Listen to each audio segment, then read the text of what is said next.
YCP నుంచి వీడు వచ్చారు 100 మందిని కలిపాను ఇంకా వస్తారు కానీ సీట్ లేకుండా చేస్తావా చంద్రబాబు నాయుడు సీట్ లేకుండా చేస్తావా దొంగ రాజకీయాలు చేయకు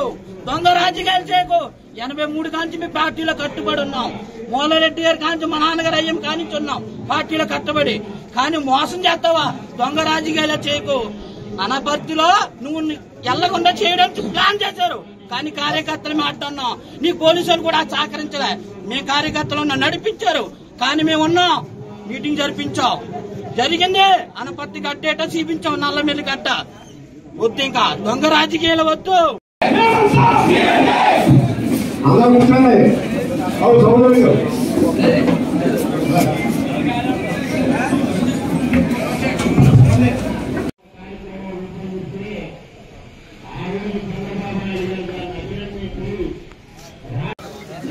మీ అందరికీ విజ్ఞప్తి చేసేది ఒకటే ఇవాళ ఇక్కడ జరిగిన పరిణామాలు ఎవరు ప్రధాన కారణం అంటే వైసీపీ ఆడిన కుట్ర రాజకీయంలో ఆ కుట్ర రాజకీయ కోణం కూడా ఏంటి అంటే అక్కడ కొద్ది మహిళలకు ఇబ్బంది లేకుండా చూడడం కుటుంబ పార్టీని అనపర్తి నియోజకవర్గంలో భూస్థాపితం చెయ్యాలి అని వైసీపీ ఆడిన కుట్రలో ఇవాళ ఇక్కడ తెలుగుదేశం బలైపోతా ఉంది పరిస్థితి వచ్చింది దాన్ని మనం కాపాడుకోవాల్సిన బాధ్యత మనందరి పైన ఉందని ఈ సందర్భంగా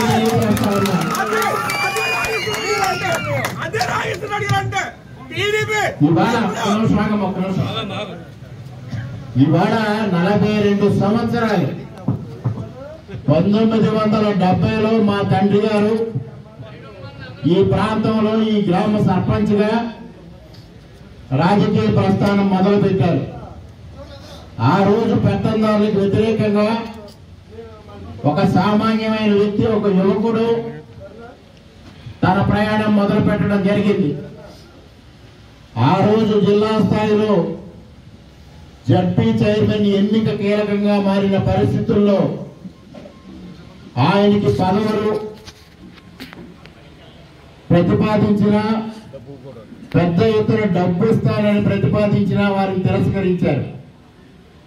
ఆ రోజు కూడా ఇదే రకమైన కట్టప్ప రాజకీయాలు ప్రయోగించి సొంత అన్నదమ్ముల మధ్య విభేదాలు సృష్టించి ఉమ్మడి కుటుంబంలో ఆయనకి రావాల్సిన ఆస్తి ఆ రోజు రాకుండా చేశారు. అయినప్పటికీ కూడా ఇచ్చిన మాట కోసం నిలబడి ఆ రోజు ఎస్పీపీకే సత్యనారాయణరావు గారిని బలపరిచి ఆ రోజు నుంచి ఆర్థికంగా ఆయన నష్టపోవడం ప్రారంభం జరిగింది. అయినప్పటికీ మొక్కవోని దీక్షతో అకుంఠితమైన దీక్షతో ఆయన రాజకీయాలు నిలుపుతూ ఈ ప్రాంతంలో 1978లో ఇందిరా కాంగ్రెస్ టికెట్ ఆయనకి ఇవ్వడం జరిగింది.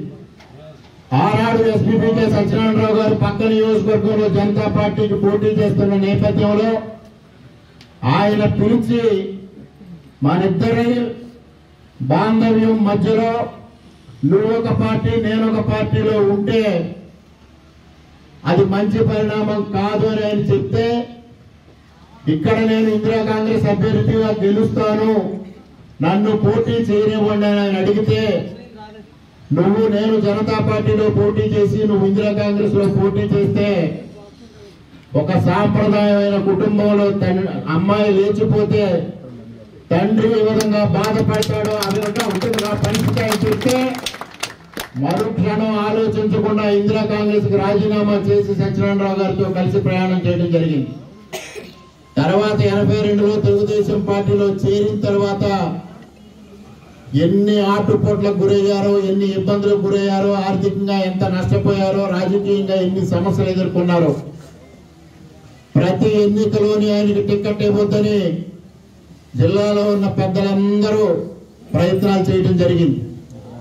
అయినప్పటికీ ఆ రోజు తెలుగుదేశం పార్టీ నందమూరి తారక రామారావు గారు కానీ, తర్వాత చంద్రబాబు నాయుడు గారు కానీ అనేక క్లిష్ట సమస్యల్లో సైతం మూలారెడ్డి గారికి టికెట్ ఇచ్చి గౌరవించడం, మూలారెడ్డి గారు గెలిచిన తర్వాత కార్యకర్తల్ని ఏ విధంగా కాపాడుకున్నారు, కార్యకర్తలతో ఏ విధంగా మెలిగారు, నియోజకవర్గాన్ని ఏ విధంగా అభివృద్ధి చేశారు అన్నది మీ అందరికీ తెలిసిన విషయమే.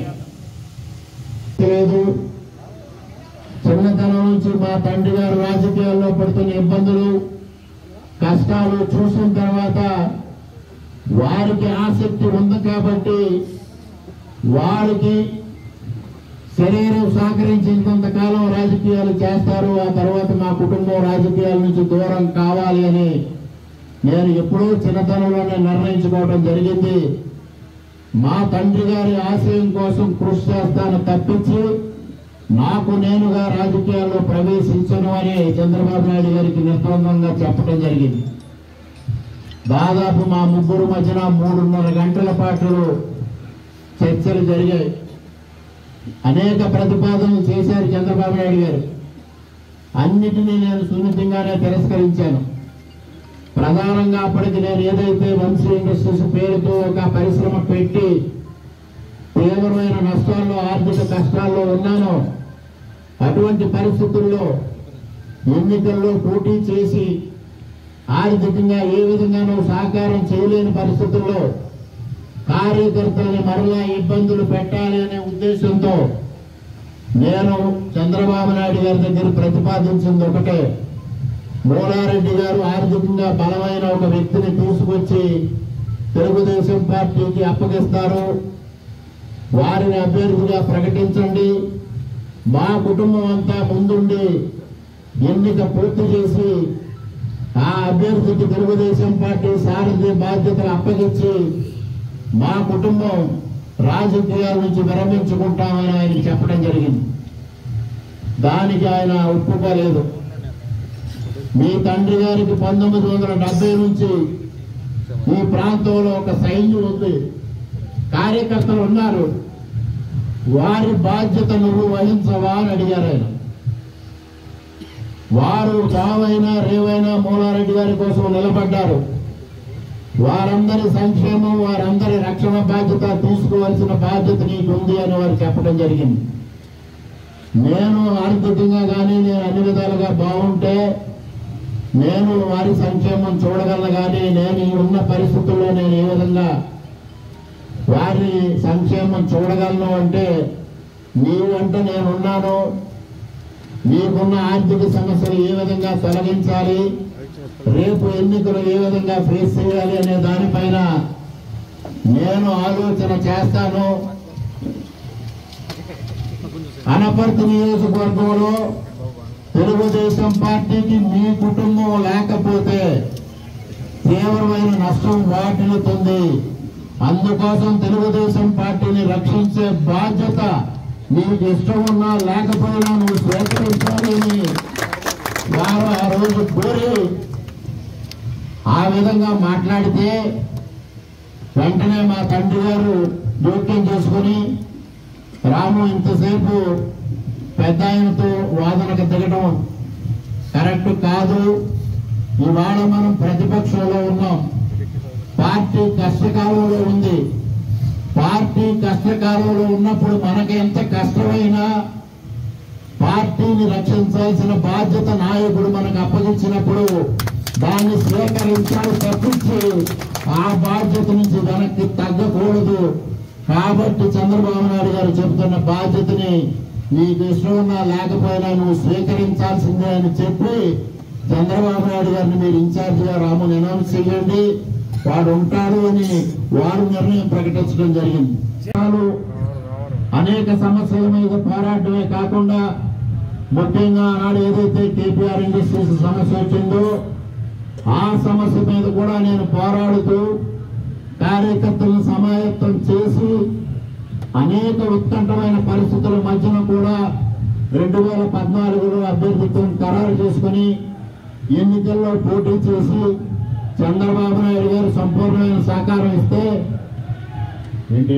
అనపర్తిలో ఉన్న తెలుగుదేశం పార్టీ కార్యకర్తలు చుట్టుపక్కల గ్రామాల కార్యకర్తల సహకారంతో ఆ రోజు అభ్యర్థిని నిలబెట్టి విజయం సాధించడం జరిగింది. ఆనాటి నుంచి తదుపరి కొద్ది రోజుల్లోనే శాసన మండలి ఎన్నికలు రావడం జరిగింది. శాసన మండలి ఎన్నికల్లో పెద్దలు దివంగత నేత పొడ్డు భాస్కర్ రామారావు గారిని తెలుగుదేశం పార్టీ అభ్యర్థిగా ప్రకటించడం జరిగింది.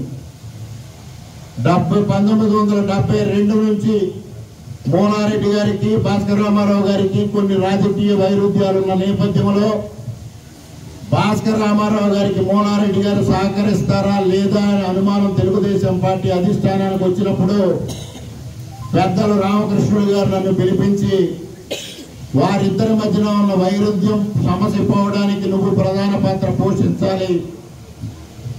మోనారెడ్డి గారు భాస్కర్ రామారావు గారు ఒకే వయసు రీత్యా పెద్దలు కాబట్టి ఎవరిని తగ్గమని చెప్పలేము మేము. నువ్వు భాస్కర్ రామారావు గారితో సయోధ్య పాటించి ఈ ఎన్నికల్లో విజయం కోసం నీ వంతు కృషి చేయాలని నాకు బాధ్యత అప్పగించడం జరిగింది, చంద్రబాబు నాయుడు గారు చెప్పమన్నట్టుగా. దానితో నేను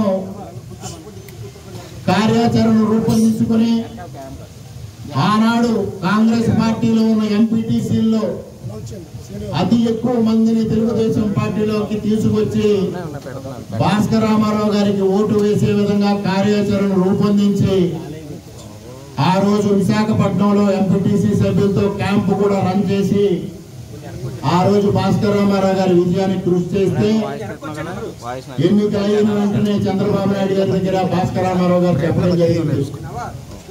ఈ ఎన్నికల్లో రామకృష్ణారెడ్డి పోషించిన పాత్ర చాలా కీలకం. ఈనాటి రాజకీయాల్లో పాత తరం రాజకీయాలు తెలియదు, ఒక రామకృష్ణారెడ్డి వల్ల సాధ్యమైందని చెబితే ఆనాటి నుంచి నన్ను నియోజకవర్గం ఇన్ఛార్జిగా పెట్టాలని చంద్రబాబు నాయుడు గారు 2 సార్లు ప్రకటించడానికి సిద్ధం కావడం జరిగింది.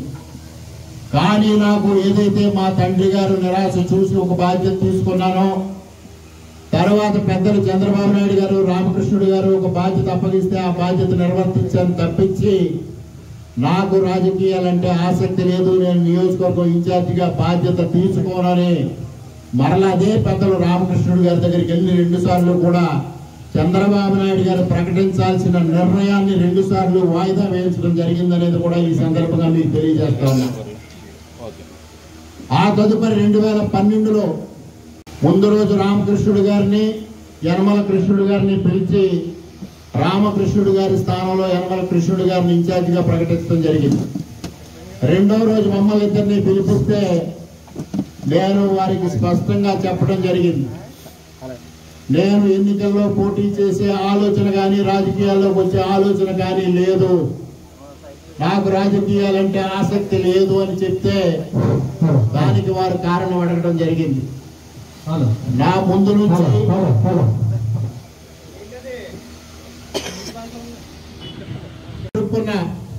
క్లిష్టమైన పరిస్థితులు కానీ చూసిన తర్వాత నేను ఈ రాజకీయాలకి దూరంగా ఉండాలని ఎప్పుడూ నిర్ణయం చేసుకోవడం జరిగింది. ఏ రోజు కూడా మోనారెడ్డి గారు రాజకీయాల్లో ఎమ్మెల్యేగా ఉన్నా నేను ఏనాడు రాజకీయాల్లో జోక్యం చేసుకోలేదు. ఎన్నికల వరకు పరిమితమై ఎన్నికలు అయిన తర్వాత నా కార్యక్రమాలు నేను నిర్వహించుకోవడం జరిగింది. అలాగే 52 సంవత్సరాలుగా ఇక్కడ ఈ నియోజకవర్గంలో తెలుగుదేశం పార్టీ కానీ అంతకుముందు కానీ మోనారెడ్డి గారు ప్రముఖ పాత్ర వహిస్తున్నా మా కుటుంబ సభ్యులు అంటే మా తల్లి గారు కానీ మిగిలిన కుటుంబ సభ్యులు కానీ ఎప్పుడు ఏ విషయాన్ని జోక్యం చేసుకోవాలి. ఆయన నిర్ణయమే అంతిమ నిర్ణయం. ఆయన ఏం చెప్తే అది మేమందరం తూచా తప్పకుండా అనుసరించడమే మేము ధ్యేయంగా పెట్టుకుని పనిచేశాం.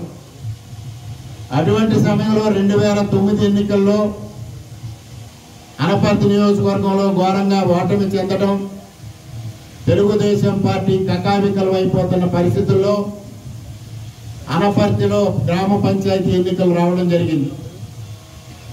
ఆనాటికే మనకి ఇప్పుడు మనలో జాయిన్ అయిన కృష్ణారెడ్డి గారు, ఆదినారాయణ రెడ్డి గారు, చిన్నాన్న గారు, సుబ్బారెడ్డి గారు వీళ్ళందరూ కూడా తెలుగుదేశం పార్టీని వదిలిపెట్టి కాంగ్రెస్ పార్టీలో చేరిపోవడం జరిగింది. అటువంటి పరిస్థితుల్లో అక్కడ ఏ విధంగా పోటీ చేయాలో తెలియని పరిస్థితి ఏర్పడినప్పుడు మొట్టమొదటిసారిగా మూలారెడ్డి గారి మొహంలో నిరాశ చూసారు.